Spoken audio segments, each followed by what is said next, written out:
DTG, aka Lil Windex, aka Eminem doing everything, aka Dylan Godfrey. If you were paying attention during the SoundCloud rap scene, or if you're just on TikTok scrolling nowadays, I bet you've seen this guy and you may not even know it. Let me explain to you who this guy is first, and then we'll explain where he's at today. Coming from humble beginnings, DTG is a Canadian-born rapper, starting off in high school when he made a diss about a girl in his friend group. There was this girl in high school, and I had like my little posse, my little clique, and this one girl that nobody really liked, that thought everybody liked her, said some shit about her, started a rumor about my friend's girl, and then I was just like, I was a little MP3 player that recorded on it with the little mic headphone thingy, and I like played this beat and I wrote a diss about her, about this girl. I made a rumor about my friend. I like wrote this diss. It was like, I know this Tiffany bitch and she's real fucking fat, though too, which is mean to say, but back in high school I could say whatever. Anyways, so I wrote it and I recorded it on this little MP3 thing, and then I brought it to school and started showing a couple people. I just played this beat on my computer, had the mic by it, and was like going like this and rapping. The little sound recorder mic. Yeah, and so I started showing people at my school, and the next thing you know, I was like at a smoke pit. So people were like, yo, let me hear the Tiffany diss.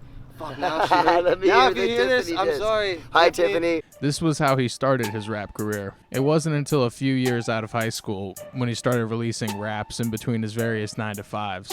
As he put it, he was on his 8 Mile shit, working in mills as well as various other odd jobs to provide for his wife at the time and his 2 babies. Whenever he'd have free time off, he'd work on his raps and his videos. Kind of funny, when I was doing the comedy skits, I used to work at a mill for like 3 years or something like that, and really the 8 Mile shit. Oh yeah. And that's when I started doing like comedy skits. Like I had rapped and done shows before, but that's when I started doing comedy skits, and they started to kind of take off. Yeah. And then to a point where I was kind of able to, you know, like support myself with it. Good. But at that time it was difficult because I got work, and I get home at like, you know, 5 dinner time and deal with the whole life dad shit of, you know, kids and dinner and all that stuff, and then I'd have to work on my stuff afterwards, and then I'd be up late working on it until 2 in the morning, then get back up at 5 in the morning and go back to work and do the same thing like over and over again. Insane. And then I was able to eventually support myself a little bit. And in 2013, he started under the name DTG, making the type of hip-hop you could imagine a white rap fan at the time in 2013 would be making. The verses fight,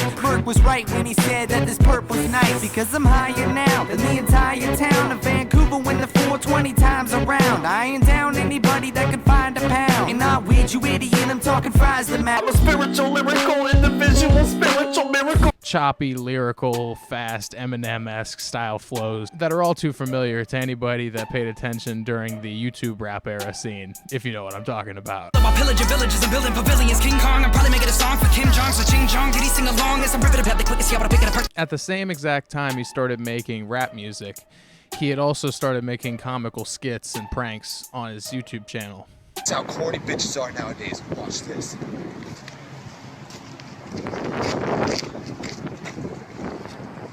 Oh, what's up, cutie? You single or what? No, I have a boyfriend. Oh, really? Whoops. Is that a lot of money? Oh, yeah, it is. Why? What, BJ? Right now? Yes, I thought you had a boyfriend. Not anymore, I don't. Let's go, girl. Because, in his words, everyone could be a rapper. So he wanted to separate himself from the pack. These skits would incorporate stuff going on in hip-hop and just the internet climate at the time. And he continued this for years, not seeing much result or much significant gain in his popularity. However, he stayed consistent, working on his music and improving his flow as the years went on, and eventually he got a comment on his DTG page saying that he should do a parody of mumble rap, and so he got an idea.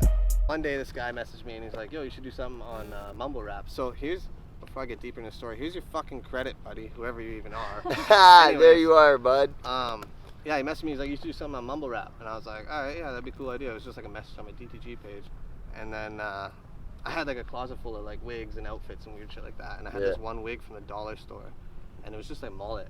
And Windex's hair was just a mullet turned backwards and then braided. What, that orange one? Yeah? Yeah. Wow. So anyways, it was a dollar store wig that was in my closet. That's amazing. And I went in there and I was like, all right, maybe I'll make a character, like a little mumble rap character. I got Amy, Oakley's mom, to braid it.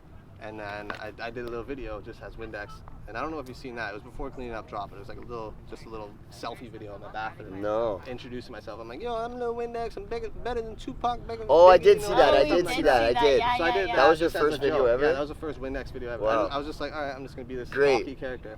I dropped it, and I remember I woke up the next day. I had like 1 million or 2 million views or something like that. I was The like, next oh shit. day, I was like, okay. holy. And from that point, he went on to make a whole music video and song by Lil Windex entitled Cleaning Up.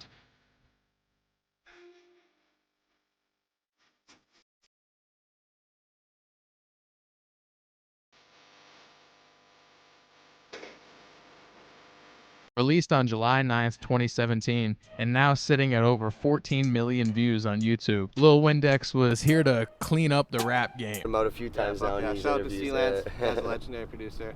Yeah, he sent me some beats, and he's like, maybe one of them will be a Windex vibe. And I heard the Clean Up one instantly, like that one clicked. I was like, all right, here it is. And then, so yeah, I wrote the song. I was like, I just gotta dumb it down, but like keep it good at the same time. And so I just really, it was really No, your bars were on point with kind of that. easy I really to write, liked but it. like kind of difficult because I haven't done much songs where I'm like, you know, trying to like brag about money and all this kind of shit. Yeah. And then yeah, I dropped that, and that, surprisingly, we shot the video, organized it, a bunch of homies rolled out for it, and then we dropped it, and it took like a month to really pick up. But and then at first I was like, oh shit, you know, it's not doing as crazy as I thought it would have been. Like, cause I was like, oh, I feel like it'll do good, you know what I mean? Yep. And but I didn't like get down on it, and then it just picked up, and I was like, oh, okay, cool. So I just kept rolling with it, But it was fun because it ended up going viral like crazy for sure. Yeah, a lot of people were talking about academics, a lot of you know rappers and shit like that, Carnage. Huge. But yeah, and so I just kept rolling with it. It gave me a chance to like write a different kind of music, which to me was fun at writing because a lot of people thought I was hating on mumble rap, but I'm not necessarily hating on because Amy's brother used to live with us and he listened to a lot of that shit, Young Thug, all those guys back then, and I was like, oh man, this shit's whack and blah blah. But it started to grow on me, you know what I mean? And it was like, you know, it's not about the lyrics. It's not these guys trying to be like lyrical, miracle, spiritual, blah blah. They're just vibing. It's a vibe. It's a whole different genre of music. And then so I started to like it. So it was fun for me to write that kind of shit too. Yeah, no doubt. The character worked right from the jump. And despite the obvious irony and meme culture around it, Lil Windex was an instant success and made a name for DTG in a way that all of his prior music that had a more serious tone to it had not quite gathered a fan base in the way that Lil Windex has, and gave Dylan way more eyes than he had ever had in the past 4 years leading up. And from this, Dylan actually created his own label, DTG Music Inc., and began releasing Lil Windex songs which maintain the kind of meme-y, funny tone, the ironic nature, commenting on the SoundCloud era and the whole mumble rap scene, as well as his DTG lyrical, more Eminem, NF-inspired music under his name. A lot of late nights and heavy drinking, yeah. A lot of bad choices, I'm never thinking. A couple different lives, a couple different wives, yeah. She found out about her, shit, what a big surprise, yeah. As well as co-signing other lesser-known rappers and putting all of this on the Lil Windex YouTube page, which now at this time is nearly at 1 million subscribers, sitting at just over 800,000. Building a large fan base, the only trouble was that his public persona started to become a bit confusing, as this was all existing on the same page. Fans weren't exactly sure what to come for. Sometimes it would be funny skits, sometimes it would be DTG and Dylan's serious music speaking from him, but the mass majority were just there for funny, lighthearted songs. And this went on for a couple years, not failing to evolve, just sort of staying stagnant and trying to figure out his voice. But as time passed, the novelty started to wear off, as you see, many people before and after Dylan had picked up on clowning mumble rap and that whole scene. Lil Windex was no longer as original as he once seemed, and no longer as compelling an idea. It was becoming clear that he may just be a flash in the pan, especially once he got a co-sign from potentially the original Culture Vulture, if you will. This is where you show the song with him and Riff Raff. Jordan said I'm hard to find. Yeah, I think I found her. $100 bill. Rolling through the funny counter. Ay, I got so much money, I don't know what I should do. Hey, bitch, your car is used. I bought my Ferrari new. Fans were starting to feel like this is all DTG really had to offer. Lighthearted meme sort of style that if you were in on the joke seemed pretty funny, but if you weren't, he just seemed like a trash rapper, to be honest. And this leads us to 2021. DTG created a TikTok account, and at first he was just doing what most rappers do on TikTok, using it as a promotional method, trying to get people to go over to their YouTube page, or duetting other rappers and doing rap challenges and collabs with other musicians. Their best bars on this. Okay. I'm trying to see who got it. Okay. So far, it's just me. Right. You think you go toe to toe? I give out frostbite with the coldest flow. Wait, are you somebody who's supposed to know your own ego so high you might overdose? Let's go. That was until he stumbled upon a meme format that would define DTG in a way that he had never been before, and elevate his name to a level that probably nobody could have seen coming. All right, it's 9 in the morning. My eyes are now open. I was just having a dream. I was in the sky, I was floating. Next thing you know, I was driving a boat in the ocean. Then everything turned to ice, it was frozen. My life was slow motion, I couldn't tell if I was alive or a ghost. And then I was flying a bow. Wing 757 extraterrestrial vet. Sorry, babe, I was just having a crazy dream. Oh God, I hope the coffee pot's awfully hot. That's an awfully hot coffee pot. This managed to get him out of that box that he had been put in of a meme rapper being left behind as the times and the climate of hip-hop changed. Seriously, it's over. Wait, did you just say that it's over? Yes! I can feel the weight on my shoulders and the blood in my veins getting colder. I feel like taking you to a pier and hanging you over after I tie both of your ankles with boulders and strangle you. Stop! Okay. Seriously, it's annoying. Okay. But you know what's more annoying? What? How you're avoiding Oh my the God, I'm leaving. Oh fuck, she's leaving. Having troubles breathing. It feels like someone's squeezing my throat and my lungs are bleeding. All right, the door's closed. Beep boop, beep boop. Morse code. I'm in a 4-door Ford, lowered to the floor. Board. Cam! You move again, I'll beat the shit out of you. Fuck! These Eminem Doing Everything skits went viral almost instantly. It's hard to find one at this point with less than 1 million views, and many have over 10 million views. And this opened up so many doors for Dylan. Today, his TikTok account sits at over 3 million followers, and it only seems like he's growing from here, being reposted by multiple different rap and hip-hop news pages. Dylan went full swing into making Eminem Does Everything skits as his full-time thing, though he still upkeeps his YouTube page where he releases DTG songs, sort of leaving the Lil Windex persona in the past. However, that is still his YouTube name. No longer a nameless meme rapper, Dylan is now a TikTok celebrity, getting to meet some of his idols like Tech9. Oh, what the fuck? Damn, what's up, man? Shit, what up, Tech? How's it going, bro? Man, it's been a minute, man. What you been up to, Yeah, you brother? trying to rap right now? Hey, man, ain't we doing enough of that already? Yeah, red hoodie and red shoes. If I ever get married, my best dude, guess who? Yes, you.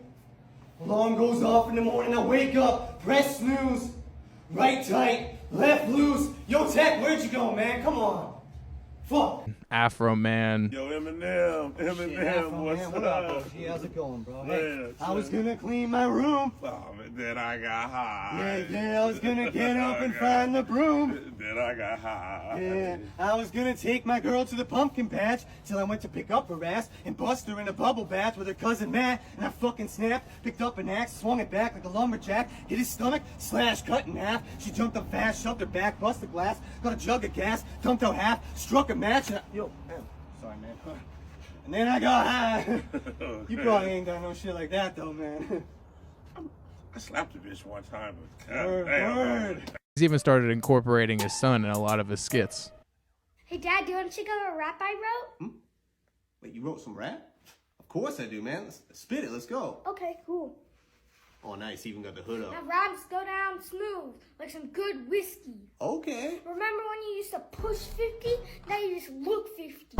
I mean, I would ask, will the real Slim Shady please stand up? But you probably can't, because your knees cramped up. Geez, that sucks. So instead of keeping it hidden, let the truth come out. You got Alzheimer's, Dad. You're finally starting to lose yourself. Yeah, no, that was really good, man. That was really good. Wait, really? You ever tried dissing me? He was able to take this flash in the pan meme, an obvious joke that was going to die out as soon as mumble rap went out of fashion. And he was able to change up his persona into a genuine comedian on social media and internet platforms. He's a shining example that if you stick to what you believe in and you're able to adjust for the internet climate, you can make it in the internet and the world in general. Dylan, aka Lil Windex, aka DTG, aka Eminem Does Everything, is a shining example of what paying attention and being loyal to your fans and internet culture can truly do for you.